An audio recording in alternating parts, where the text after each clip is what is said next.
প্রিয় দর্শক আসসালামু আলাইকুম। আশা করি আপনারা সবাই অনেক ভালো আছেন, সুস্থ আছেন। যে যেখান থেকে দেখছেন সবাইকে আন্তরিক শুভেচ্ছা ও ভালোবাসা। প্রিয় দর্শক, আমরা কমবেশি সবাই ইমো ব্যবহার করে থাকি।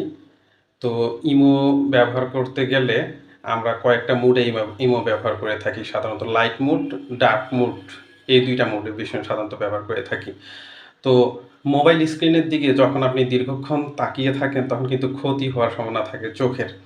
তো আমরা ইমো যদি ডার্ক মোডে ব্যবহার করি তাহলে চোখের এই ক্ষতিটা এড়ানো যায়। তো ডার্ক মোড বা ইমোর স্ক্রিনটাকে কিভাবে কালো করে নেওয়া যায় বা ডার্ক মোড অন করা যায় সেটা আমি আজকে আপনাদেরকে দেখিয়ে দিব। আবার কিভাবে ডার্ক মোড থেকে আবার আপনি নরমাল মোড বা আপনার মোবাইলটাতে ডে মোডে কিভাবে ফিরে আসতে পারেন সেটাও আমি আপনাদেরকে দেখিয়ে দিব। তবে এই মোডটি ব্যবহার উপযোগী সবচাইতে ভালো রাতের বেলা। রাতের বেলা যদি আপনি ইমো ব্যবহার করে থাকেন তাহলে ডার্ক মোডে ব্যবহার করবেন। সেক্ষেত্রে আপনার চোখের ক্ষতি খুব কম হবে বা হবে না বললেই চলে। তাই আমাদেরকে রাতের বেলা মোবাইল ব্যবহার করার ক্ষেত্রে ডার্ক মোড ব্যবহার করাই উচিত। তো প্রিয় বন্ধুরা, আশা করি আপনারা পুরো ভিডিওটা দেখবেন এবং মনোযোগ সহকারে দেখবেন।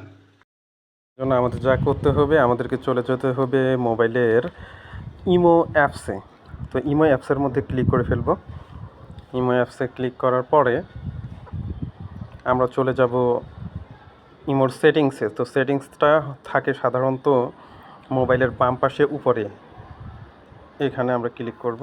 তো এখানে ক্লিক করার পরে সেটিং অপশনে ক্লিক করব। সেটিং অপশনে ক্লিক করার পরে এখানে একটা চিহ্ন দেখতেছেন আপনার চাঁদ, ডিসপ্লে মোড। এখানে এই ডিসপ্লে মোডের মধ্যে চাঁদ চিহ্ন ডিসপ্লে মোডের মধ্যে ক্লিক করবেন।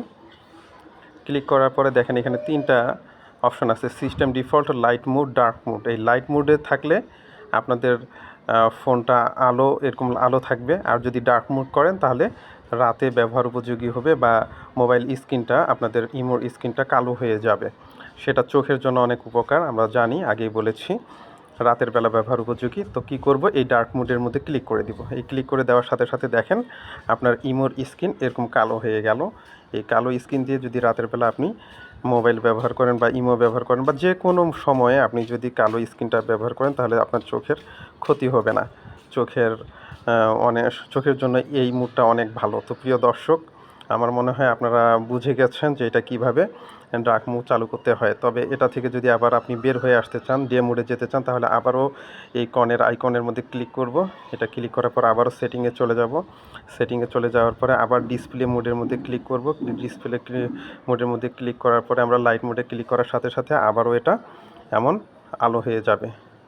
তো এভাবে করে আমরা ইমো, লাইট মোড এবং ডার্ক মোড ব্যবহার করতে পারি। তো প্রিয় দর্শক, আশা করি আপনাদের ভিডিওটি ভালো লেগেছে। তো দেখা হচ্ছে পরবর্তী ভিডিওতে। তো ভালো লাগলে আপনারা আমার ভিডিওটা লাইক করবেন। দেখা হচ্ছে পরবর্তী ভিডিওতে। ততক্ষণ পর্যন্ত ভালো থাকবেন, সুস্থ থাকবেন। আসসালামু আলাইকুম। আল্লাহ হাফেজ।